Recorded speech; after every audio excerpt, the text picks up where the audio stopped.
the number one thing, and this is what you've got to keep in mind as you go to the trade show floor, as you talk to your peers, as you attend the sessions, as you go to the workshops, is you need to reorient yourself to action.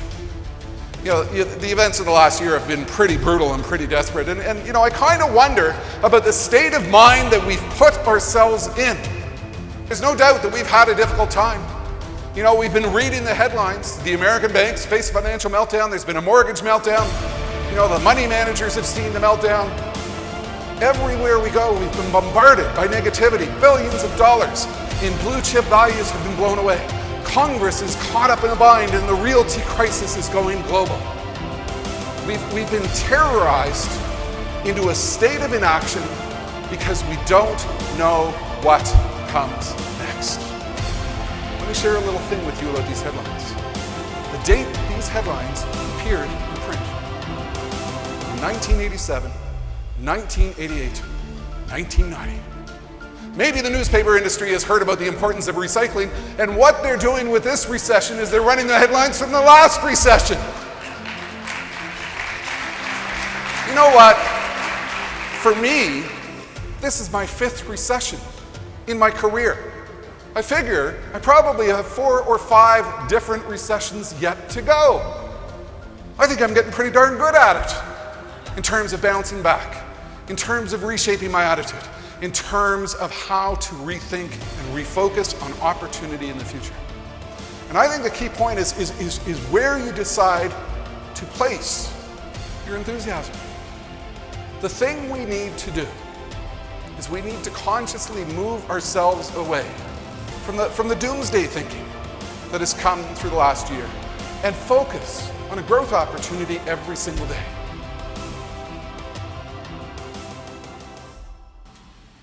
Focus on a growth opportunity every single day. Jim Carroll here, going out live to Twitter, Facebook ×2, and YouTube. Why are you seeing so much of me? Well, I'm actually starting to get some client bookings, and I'm going to be doing live events. And the only way to master live events is to hang out in my basement and do these things, because there's a lot of technology going on behind the scenes to make this magic work. So I go live, see what happens, see what goes right, see what goes wrong, and run with it. I'm also filming this way. I'm going to film this clip and save it and do an edit later on, because I'm going to use it on a web page that I'm going to talk about during this session. Now, it's a long weekend. A shout out to all my American friends. Stay safe, be smart, wear a mask. We're kind of worried about you here in the rest of the world. It's fascinating to watch what's going on in your nation. So please try and just do the right thing.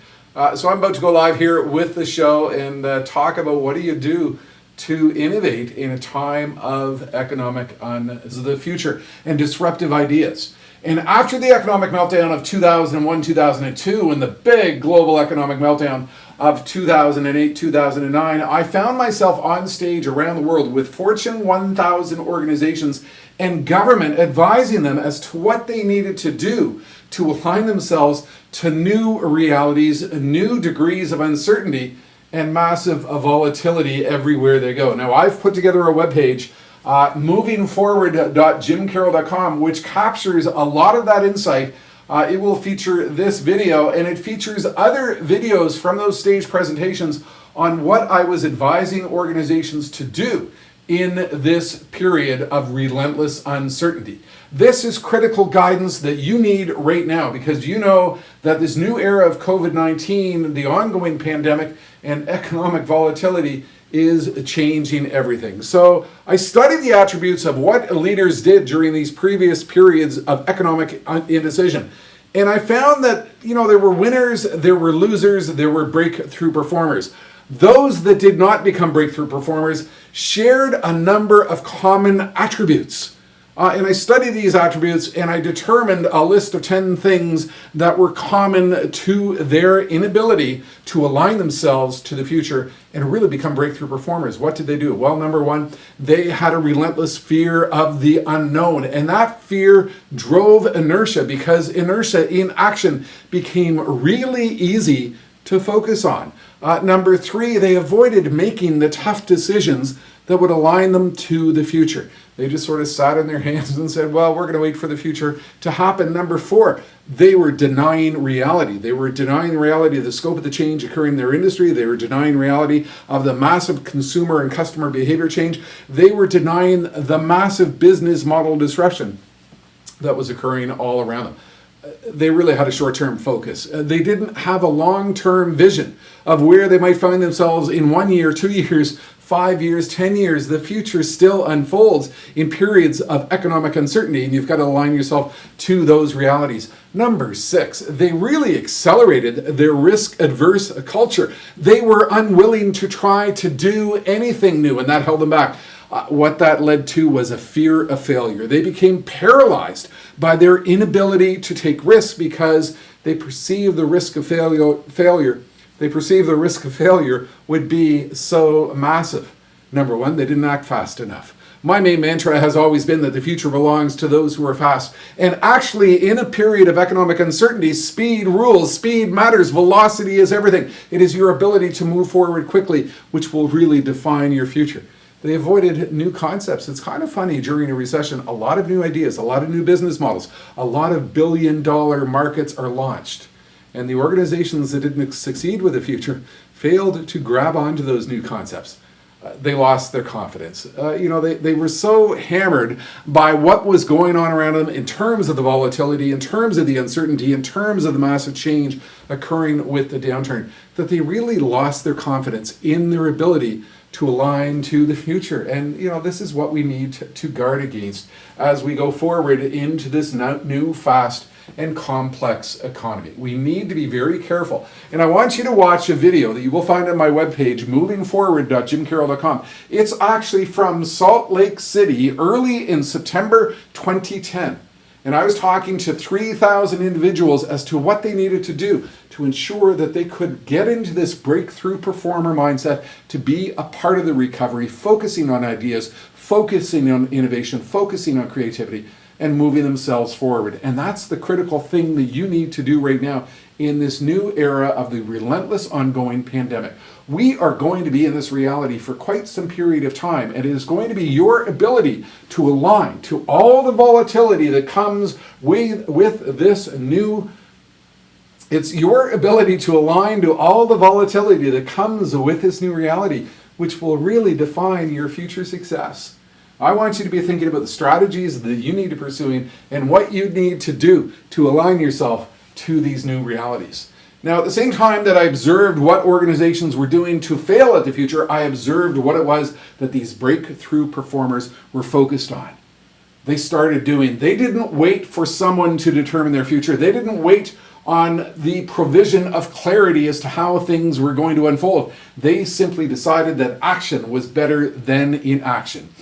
They took on more risk. Volatility demands that we take on more risk. Number 3, they stopped seeking certainty. They decided that, uncertainty was going to be their guiding factor going forward, and they were going to align their corporate culture to that reality. Number 4, they were willing to pursue the unknown. One of my favorite phrases I used to use on stage in the olden days when I was down in Las Vegas speaking to thousands was, we don't know exactly where we're going with the future, but we're making a great time. Number 5, they motivated their team. People are worried, people are concerned, people are uncertain about the future, and the leaders of these breakthrough organizations relentlessly focused on providing their team a positive message and a long-term message that this is where we believe we are going to end up. They were pursuing big ideas. One of my books is called Think Big, Start Small, Scale Fast, and actually during this period of uncertainty, it is a great time to think big because big ideas are being launched and pursued at this very moment. Number 7, speed up. I used to say on stage before the global pandemic that we live in the era of acceleration, that everything is becoming faster. And if you look around at some of the trends unfolding, it is becoming faster still. And it is our ability to align to speed, to pick up the pace, to adapt faster to all these changes occurring around us that will really define our success. Revisit your old future, adjust the timing. There were a whole bunch of trends that were impacting you before the big global economic meltdown that came with this pandemic and all this new uncertainty that's around us. But the old future has not gone away. Some of the trends have been deferred, some have been accelerated. You need to put your old future on a new timeline and examine those trends in the context of these new realities. Number 9, breakthrough performers were bold. History will not reward the timid. History does not reward those who sit back and wait for the future to happen. It rewards those who make the future. And number 10, and the most important one, was be a fast leader, not a slow follower. In periods of uncertainty, you've got to set the pace. You've got to provide the initiative and the speed to move forward into this future. And that's what I'm focused on. And that's what I'm focused on with a group of clients, with a number of organizations who are seeking to understand what do we do to become a breakthrough performer in a period of relentless economic uncertainty. Now, on this webpage, movingforward.jimcarroll.com, you will find a number of videos from previous keynotes where I'm talking about what it is these leaders did to focus on the future and not the current reality. I want you to visit that page, and I want you to reach out to me, and I'll bring you into my home broadcast studio and give you a tour of what I can accomplish from this virtual studio to take your leadership team forward into the era of acceleration. That's it for now. Futurist Jim Carroll from the home broadcast studio.